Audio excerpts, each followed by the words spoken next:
Choice Hotels get you more of what you value. Here's a little tune to help you remember. Same drive, different day. Don't you wish you were getting away? Pack your bags and come on through. Texas, Ohio, Alaska, we're up there too. Comfort Inn, it's calling your name. Save on the stay.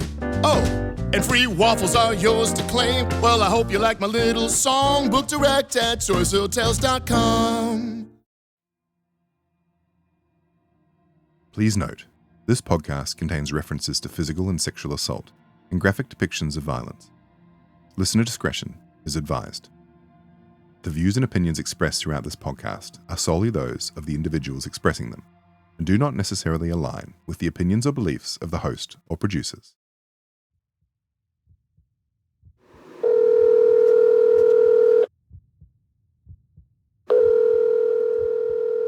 Thank you for calling the Office of the Chief Medical Examiner. If you are law enforcement or medical professional reporting a death, press 1. Family members needing assistance, press 2. Human Resources, press... Hello, you've reached Ashley at the Office of the Chief Medical Examiner. I'm unable to take your call at this time. Please leave your name and a number, and I will call you back as soon as possible. Thank you. At the tone, please record your message. Hello, my name is Amanda Langston. I am the mother of Faithe Ely. She was killed March 28, 2021. I have submitted 3 letters requesting a review of the autopsy, and I've heard nothing. I was calling to get an update on that. If you could give me a call back. This is the second message I've left. Thank you.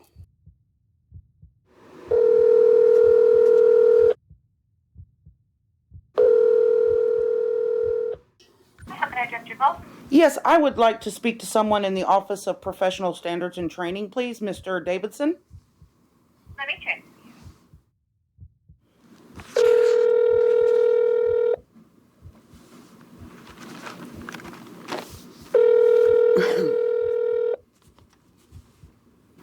Gerald Davidson. Can't take your call now. You can leave a message after the tone. When you have finished, press the pound key or just hang up. Hello, Mr. Davidson. My name is Amanda Langston. I am the mother of Faithe Ely. She was murdered March 28, 2021. Your OSBI agent, Miles Keene, was lead investigator, and I am trying to report him as having serious misconduct in this investigation, and I would like to know what steps I need to follow in order to get that investigated. Thank you so much. Have a great day. Another voicemail left. This is what 5 years of asking questions sounds like. Today is July the 11th, 2023. New lieutenant replaced Lieutenant Dansby. This is my attempt to get name and contact information for this new lieutenant over Faithe's homicide case.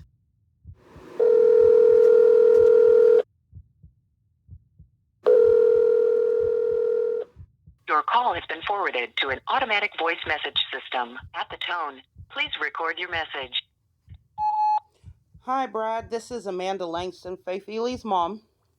I'm sure you know my voice by now. Just wanted to make sure you knew who was calling. I still have not heard from the new lieutenant, and I have been unable to get in touch with Trooper Baker.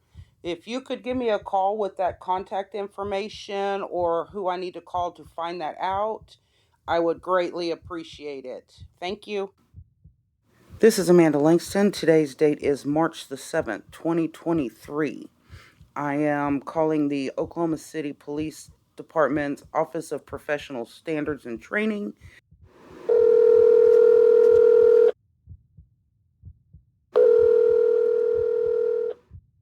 Office of Professional Standards, this is Jen. Yes, ma'am. I am calling because I would like to report an officer's misconduct regarding my daughter's homicide investigation.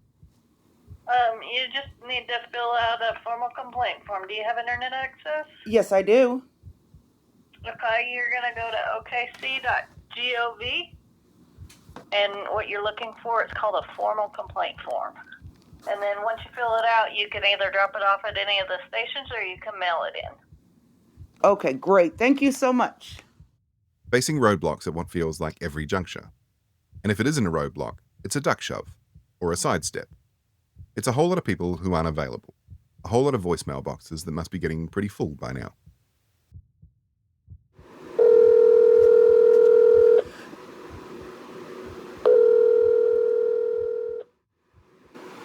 Hello. Hi, Lieutenant. Yes, ma'am. This is Amanda Langston, Faithe Lee's mom. Uh-huh.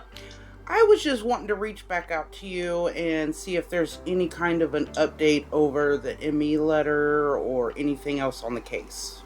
There is not. They haven't responded or anything like that. They haven't even said that they received it.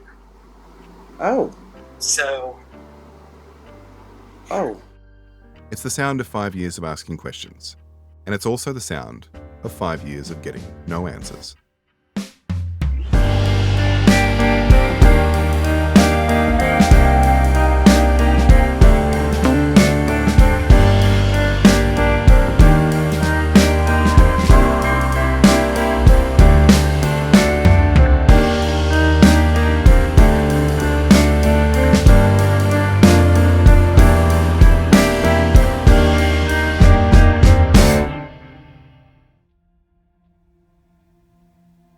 After Amanda tells me OSBI came to the conclusion it was a hit and run before reviewing the medical examiner's report, I sit with it for a while.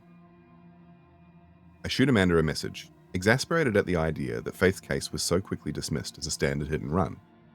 I begin asking questions around how the investigation was handled, and suggest we attempt to get a broader idea of what steps were taken, not in an effort to criticize law enforcement, but to get our heads around the logic of just how we got here. And she stops me pretty much mid-sentence. She asked me to give her an hour, and, 36 minutes later, sends me a link to a Google Drive folder. Inside, there are dozens and dozens and dozens of recordings going all the way back to 2021. It's a repository of every call she's made, every voicemail she's left, every conversation she's actually managed to have with the people working her daughter's case. All of it. If I want to understand what's actually happening here, she tells me, it's not what's on paper, it's not what's in the press releases. It's in everything that's inside that folder. So, I make a cup of coffee and start listening. I'm almost, but not quite, surprised to find clips of my own conversations with Amanda, Caitlin, and Casey in the folder. Almost. They always say, like, the boyfriend's the first person, but in this case, like, they made him the last person to look at. Yeah, and you've got Lieutenant Dansby saying to you on the night, this Right. something looks hinky, right? Like, this doesn't look right. Something's off. That- Stay away from that family. Yeah, I think- it's not right. And he's OHP, I think right? that's Dansby? verbatim. Yeah, I think that's verbatim. Yeah, like verbatim. like his word was hinky. He used that word. Yeah. And he was the OHP officer on the scene, right? Yeah, absolutely. He's a very big man, bud. Yeah. A real nice guy. Yeah, Nice yeah. guy. But like, he's probably like 6'5", just sawed off, dude. Man, he was a big dude. Lieutenant Dansby was the most senior OHP representative on the scene the night Faith was killed. Casey describes him as somewhat of a gentle giant, 6'5" with a heart of gold. But at his stature and size, he's also the kind of guy you don't want to run into on a bad day when you're doing the wrong thing. He's the guy who decided, in conjunction with the Seminole County Sheriff's Office, that Faith's death didn't look like a standard traffic case, probably something that wasn't going to be within the scope of OHP. The sheriff goes on to escalate the case to OSBI. OSBI sends Special Agent Miles Keene. And within hours of Keene's arrival, it feels like whatever hinky feeling had brought him out to the highway, well, it's gone. He appears to have made up his mind that really, this is just what it looks like on the surface of things, a hit and run. But what I want to know is how. How did he get to this conclusion so quickly? The audio recordings. Ryan, Monica, and Smurf that night. They are literally done one right after the other, and the time frames show like they did them all at the same time. 30 minutes, like one says they started at 0014 and it ended at 0046. The next one will say 0047 to 0117. So there's no time frames between. Of course, their stories are going to be consistent. If you interviewed them all at the same time in the same vehicle, right there, they heard each other. Right. That's the question, though. Did they take them back to, like, Milwaukee Station or something? From what King told me, they interviewed them in their vehicle, in the OSBI vehicle, one at a time. Stephen's daughter and son-in-law who were at the party were still there. The agents didn't interview them till April 1st. Because they didn't even go to the house, right? So They didn't go to the house at all. And I guess that's probably the beginning of it. You've got 3 people saying the same thing. 3 stories that all match up. She left. We told her not to walk on the highway. She did. Hopefully, she didn't jump in front of a car. You don't have any glass or fragments of a motor vehicle or any kind of transfer, but you got a victim on her back on the shoulder of a highway.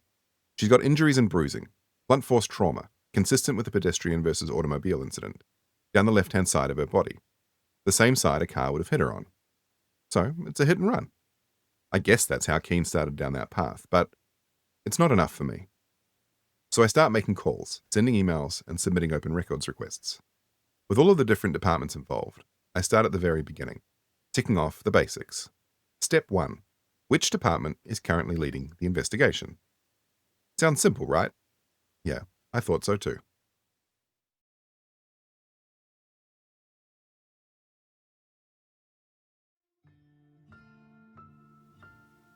I've been listening to Amanda's recordings for a few weeks now, and every time I click play, I find myself more confused, frustrated, and bewildered. The absurdity of it all is enough to be the basis of an old-school drinking game. Take 1 shot every time you hit voicemail. Take 2 shots every time one agency points to the other. Take a shot backwards when someone says, "We're still waiting to hear back." If the winner is crowned when an audio clip finally has someone taking full accountability for everything, and pushing forward with determination to resolve this for Faith, Caitlin, Amanda, and the rest of the family, if that's the end of the game, well, the game's going to go on for a very long time. But as I finish up on another recording, I become aware of the fact that I'm only seeing things from one side of it. I need to engage directly with these agencies to understand what happened and why, not just based on what people have to say, but based on data and documentation. So I start asking questions. I start by sending out 3 formal requests under the Oklahoma Open Records Act. 1 each to the Public Information Office at OHP and OSBI, and another to the Office of the Chief Medical Examiner, asking for exactly what you'd expect: incident reports, CAD entries, 911 audio, body cam footage, scene documentation, medical examiner's reports, a copy of Faith's medical examiner's referrals, a copy of Faith's autopsy report. And I ask knowing full well that as an open case, the information that will come back is going to be somewhat limited. But I ask nonetheless. I click send, and then I wait.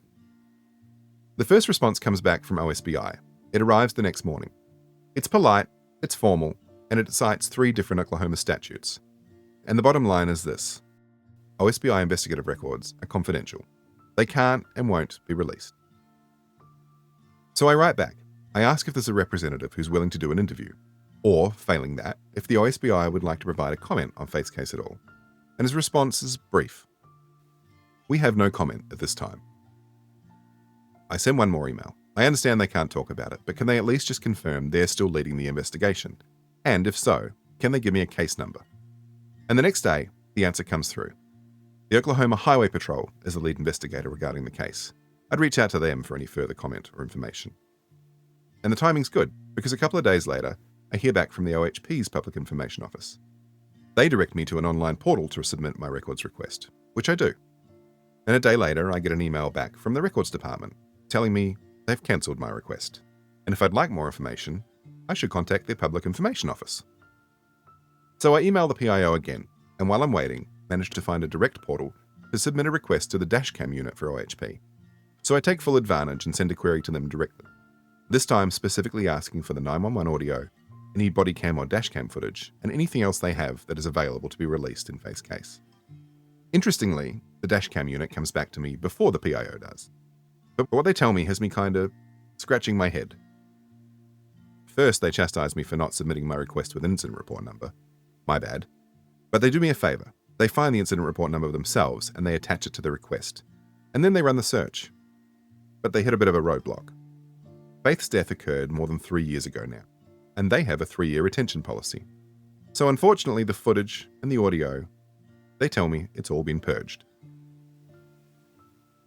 I follow up with the OHP PIO again, this time following up on both the circle they and the records department sent me in, as well as asking for clarity on the response from the dashcam unit. Was everything deleted? Eventually, they do get back to me, but only on the initial records request. And even there, they've changed their position. Faithe's case is still active. They won't be releasing anything. I ask for an interview. They won't do one. I ask if they'd be willing to provide a written comment on the record. They won't. So I ask, can they at least provide me with a case number and the best phone number for tips? They take a whole week to get back to me. And when they do, the response is, well, let me just read it out. They say, instead of a case number, let's just refer to this as the Faithe Ely case or investigation. No case number, just call it Faithe's case. I haven't been doing this all that long, but in that short time I've submitted a lot of open records requests. I've looked at a whole lot of cases, broken down a whole lot of information and data, records, reports, audio files, and all of them have one thing in common. They all have some kind of reference number. A filing number, a report number, a case number. Not one of them has ever been referred to as the case. Well, not until now, anyway. Once I regain my composure, I send OHP's PIO another email, consolidating my questions into a single chain, and I try to make them as clear and concise as possible. Can they confirm the dashcam footage has actually been purged? Can they confirm OHP is currently the lead on this case? Can they confirm whether the case is being investigated as a homicide? Would they provide a written comment on the status of the case? And most importantly, does OHP have a case number allocated to Faithe's case? And if not, is there a reason why?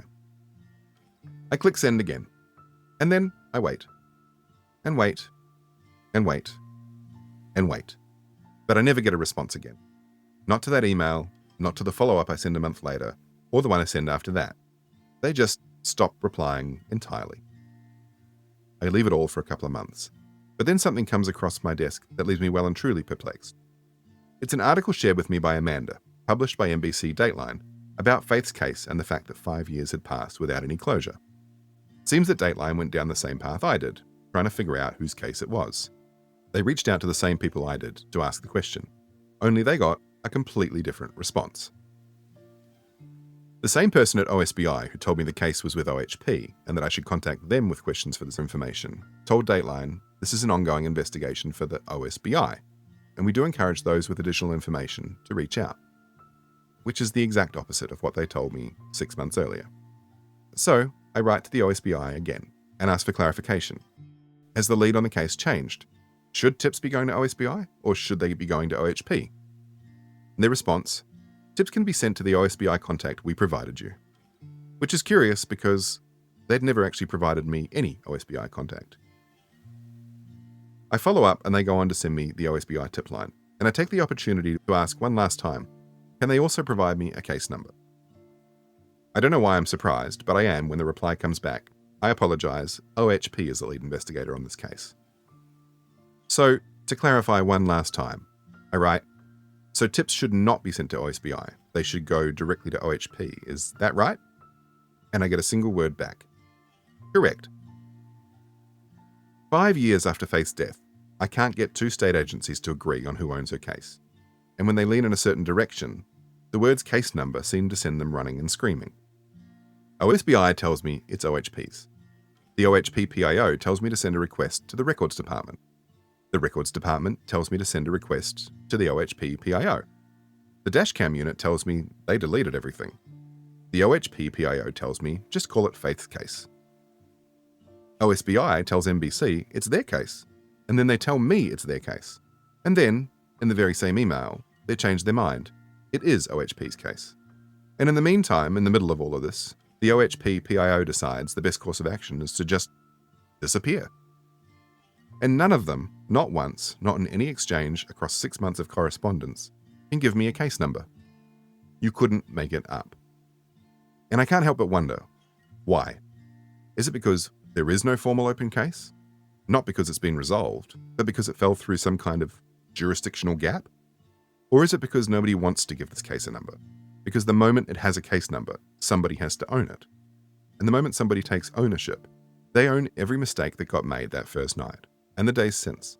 Every interview done in the same vehicle, every house that never got investigated, every lead that didn't get actively pursued. Safer, I guess, to simply refer to it as the Faithe Ely case.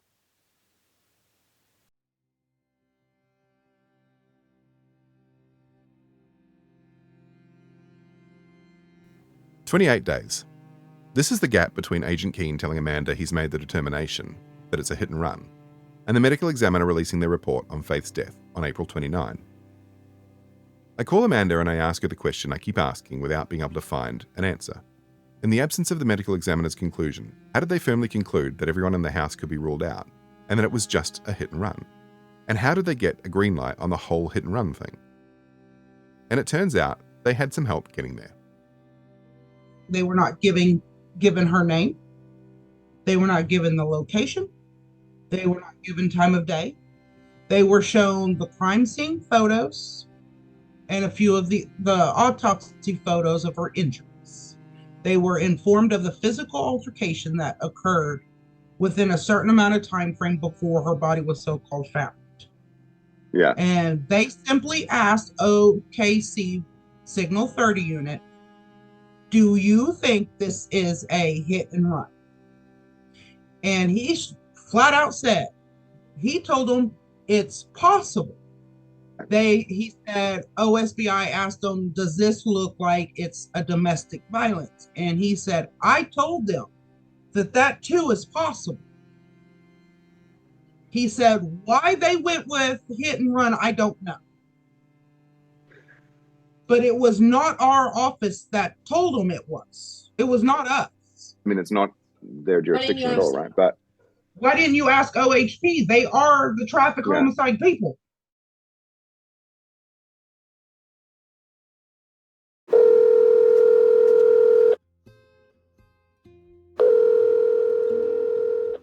Hello. Hi, Brad. It's Amanda. Faithe Ely's mom. You doing all right? Yeah. I'm charging my battery. I was flying a scene. I got to go to Durant, so I was full intentions to call during the transit between McCurtain County and Durant. But go ahead. Oh, okay. Do you want to call back? And eating a couple of chicken strips while I'm charging my battery. There's a lunch on the road, right? While I sit here. Right. I don't blame you a bit. You got to eat on the run. Do you want to just call me back when you have a better chance? No, go ahead. I mean, we can start now and get this battery charged up, and I can always holler back. But yeah. Enter Lieutenant Dansby from Oklahoma Highway Patrol. He was one of the parties who responded to the call-out on the night of Faith's death. But the case was never officially theirs. Not that night, anyway. See, the OSBI kept saying, we're going to give it back to the Highway Patrol. The Highway Patrol never had the case. We showed up at the scene and said, might want to call the OSBI, Sheriff. And the Sheriff requests the OSBI.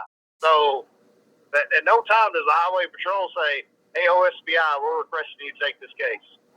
There's zero written communication to document that we requested that. The sheriff is the one that called OSBI out, not us.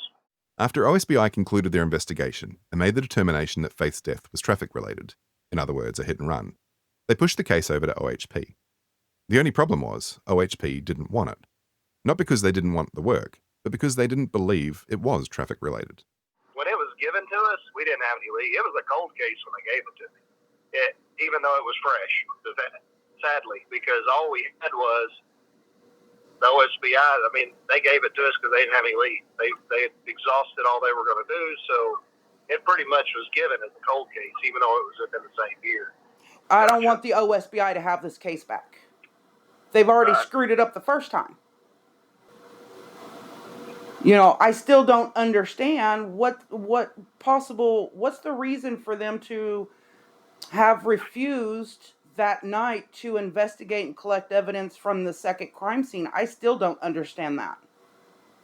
Yeah, definitely differences of opinion there, because that seems like something to do.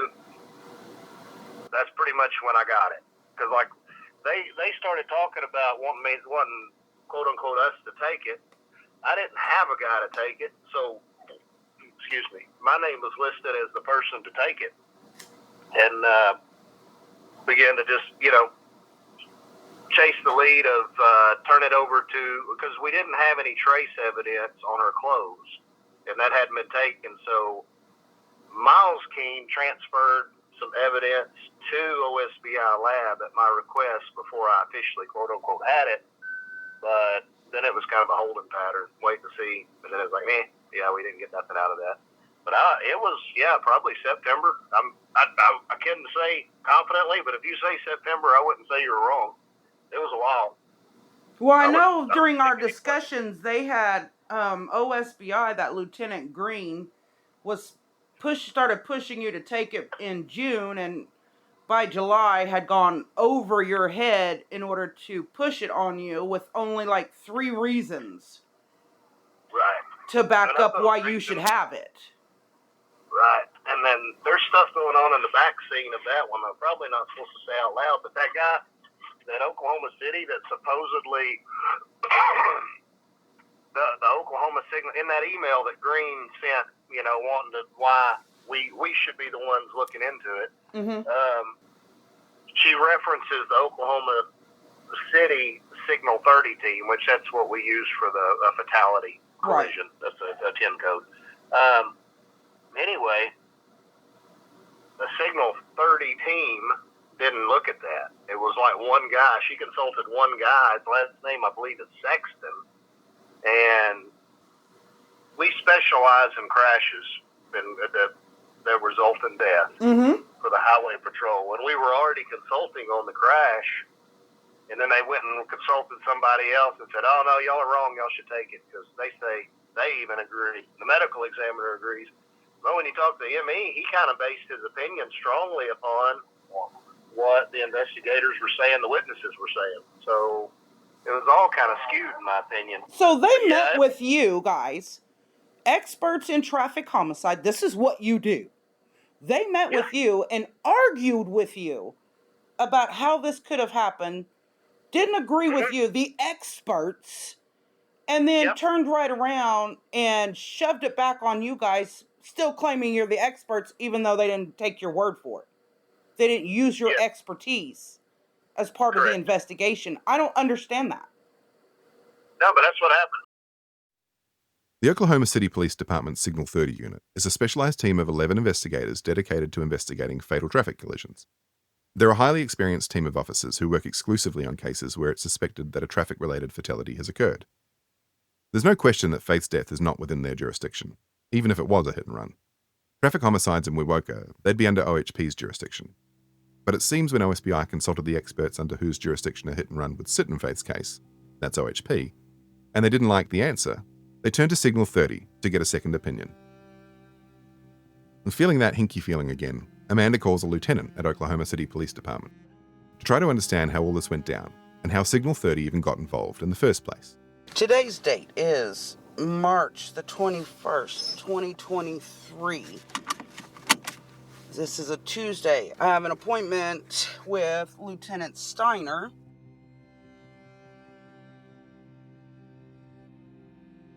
Let me kind of tell you first how it works, and then I'll tell you what I found out. I've run this unit for about 6.5 years. This is our Signal 30, which is our fatality collision unit. We are actually contacted by agencies all over the state to look at stuff and give our opinion. Okay, we have zero influence in what they decide to do. We have zero influence in them deciding it's a homicide or them deciding to hit and run. All we can do is give our opinion. Could our opinion be wrong? Of course it could be wrong. But it's based on our knowledge and our training. And it won't be the first time that we've disagreed with OHP. But Sergeant Sexton wasn't the officer that went to OSBI. The 2 officers that actually went down there were me and Sexton's partner. The only time that we had anything to do with this case is we drove out there to OSBI and he showed us a bunch of pictures up on a big screen. They didn't tell us a name. They didn't tell us location. The only thing we looked at was some pictures and gave our opinion on those pictures. That was our only involvement in this entire case. What they did with that, that's on them. We don't have any control on that. But I can tell you, OHP did not come into this office and say, hey, will you look at this stuff? That is all of our involvement in the entire case. And like I said, when all of this went down, we didn't know who it was. We didn't know where it was. All we know is he said, hey, I want to show you this. Give me your opinion. Is it possible it could have been a hit and run? Yes. Is it possible it could have been a homicide? Yes. But we didn't go in there and say, oh my God, this is 100% the hit and run. So why am I being told something different? I don't understand. Not really sure. Can you think in all of your experience? Okay, OSBI that night called on the scene, recommended by OHP to get OSBI out there because it didn't look like a traffic-related homicide to them at all. They were informed that night that 15 to 30 minutes before she was found on the side of the road, there was a physical altercation at the house. In your experience, what kind of an event or information would prevent you or tell you it was not necessary to collect evidence and document another scene that of the physical altercation? What would tell you it's not necessary to go down there? We probably would, because I don't want to know where she came from. We back ours all the way up. I mean, we don't concentrate at just the crash scene. I mean, if she walked off from the house, we're going to go to that house and ask the questions, but that's just the way we do things. So it's pretty standard practice amongst law enforcement agencies with a case to ask an outside opinion from another law enforcement agency, but it doesn't go into the record. It's not standard practice. It doesn't happen a lot. If I contacted Seminole County ADA again, would she be able to request you guys to look into this case? I'll be honest with you, with the issues it's already caused, my command is probably going to say no. I'm not going to lie. I don't want to give you false hopes. Does that make sense? Yes. Because now it's caused bad blood. Okay. Not necessarily bad blood, but we also don't want to get involved in something where there's, my opinion, a spat going on between the troopers and OSBI. That's their issue. We don't want to be involved in it. I know OSBI thinks it's a hit and run, and I know OHP thinks it is a homicide. So you've got two state agencies that are, for better use, not working together. On March 8th, 2023, Amanda gets a call back from a guy called Gerald Davidson. Davidson works for the Oklahoma State Bureau of Investigation, the OSBI, in the Office of Professional Standards and Training. Internal affairs, essentially. He's the guy Amanda left a voicemail for, the one you heard at the beginning of this episode. She takes him through everything: the altercation at the house, the back-to-back interviews, the second scene that was never investigated, the Signal 30 consultation that didn't appear to be what the OSBI had represented it to be, the ruling out of Ryan before the medical examiner had even delivered their report. All right. Now, Ms. Langston, let me tell you who you're talking with. I work in what's called the Office of Professional Standards. We deal with internal investigations, basically. And from everything you told me, I think I'm going to send all this information is to our Investigative Services Division Director, who they do the investigations and see, what they think about this and everything. But now a couple of things on bureaucracy, because would you be willing to fill out what we call a complaint form, where you basically, spell out everything you've been telling me, so we have some documentation to start doing some follow-up on, and then you send it back to me and I'll get it to the right person. Absolutely. I've known of cases where they've been asked to review things again, where they complained about the investigation, and that's how it normally occurs here, is that the director gets involved and then they resurrect the case, so to speak, and they have some folks look at it and see what's happening. More than likely what will occur, they will probably let me know what's going on, and we can get a message back to you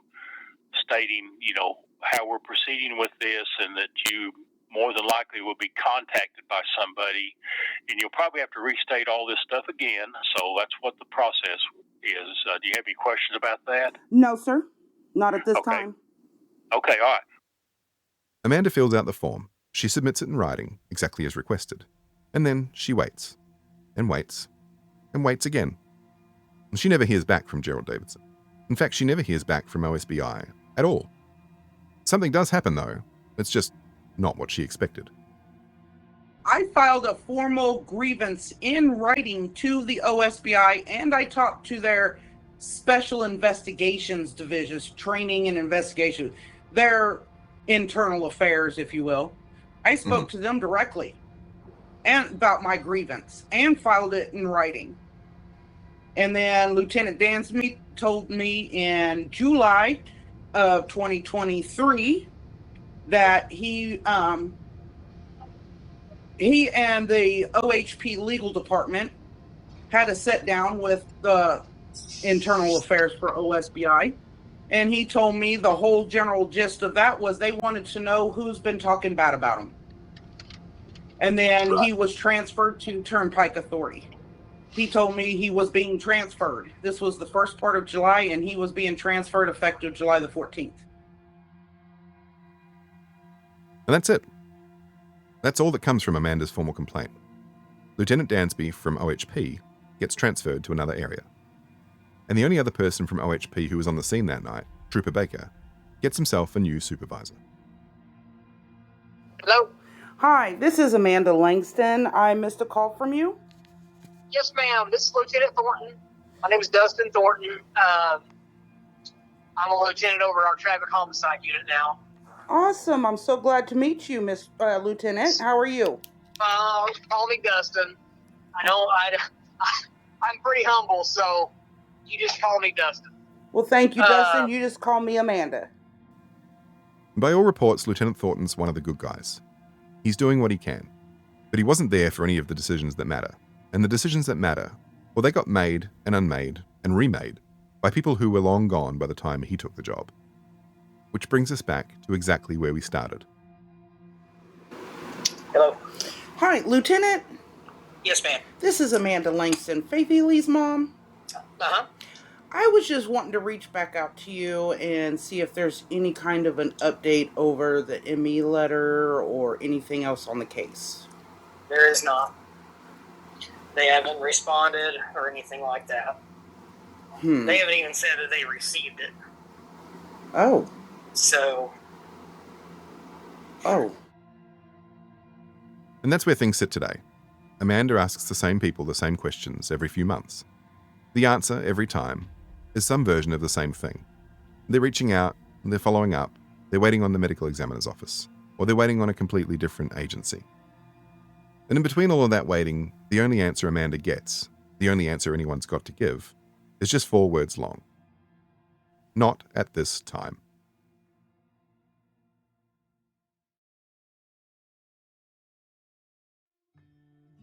It's Saturday afternoon when Caitlin calls me.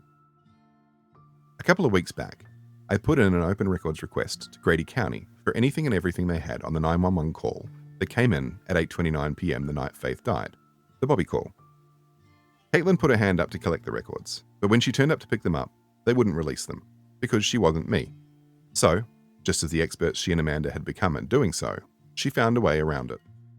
As you know, I went ahead and submitted the same request as you, and I ended up going down there on a Monday. Tell me they gave it to you this time.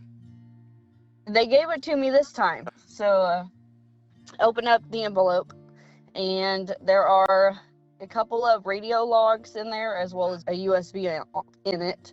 And I get home, I listen to this USB, which has 2 recordings on it. I believe one was at 8:42 p.m. and 8:55 p.m. that same evening. And it looked like they were both from a reports of a fire down near Chickasha. Right. So not the Bobby call. Right, no Bobby call. Huh. So I thought that was very interesting. That is interesting, because if it came from that number, it would have to have gone through Grady County's dispatcher system, unless... Yeah, I don't even know. Unless it's completely fabricated, basically. Unless all of the information on that record is wrong. But then I would think that even if you call up to report something anonymously, I would think they would still keep a record of who made that call, right? Like what number it came from. Right. There should be something. Right. Even just in it as the radio log papers, just showing, hey, this number called at this time. Some kind of timestamp document. Yeah, if they actually called from that number. The only thing I'm thinking now, so if they called from that number would have diverted via Grady County.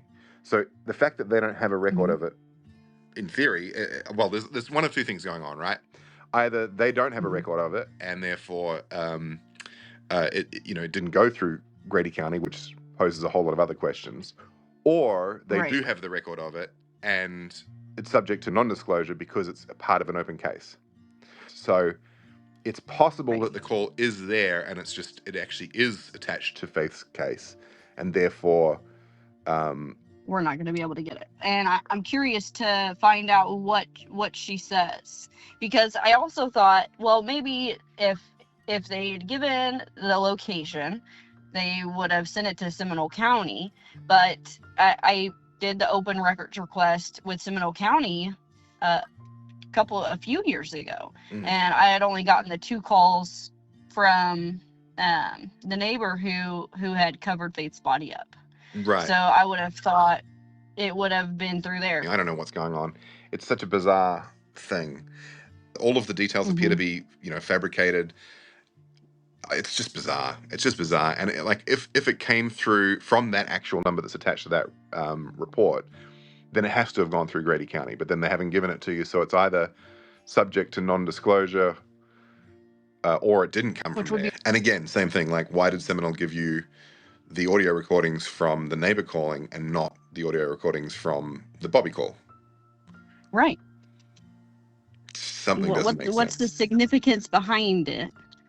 Right. To me, what's the significance behind it, or is it really there? Yeah. It just feels so, and it just feels so much like someone trying to establish a time frame or a timeline.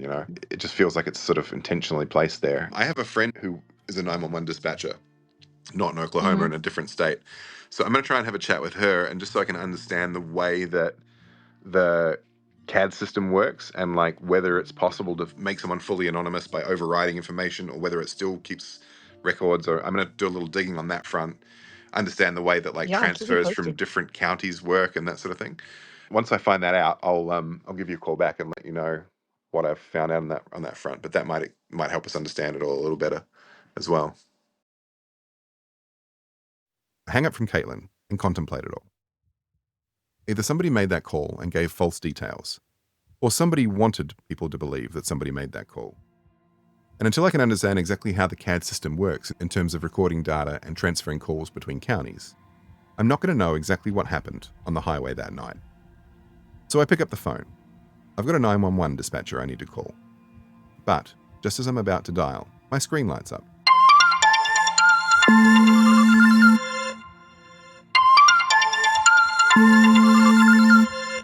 It's Rosemary, and she's found something else. Turns out she did manage to get something through an open records request. And apparently, it's pretty explosive. Right after, our last message, I managed to get a copy of Faith's autopsy report. And things aren't really adding up for me. I mean, I have a lot of questions, and I am no medical professional, but it just screams that something isn't right. I was wondering if you knew if the family or anybody have gotten an independent review of this. I mean, I think when you sit down and you look at this, you'll see it yourself. I don't think this is an accident. I just don't think it's an accident.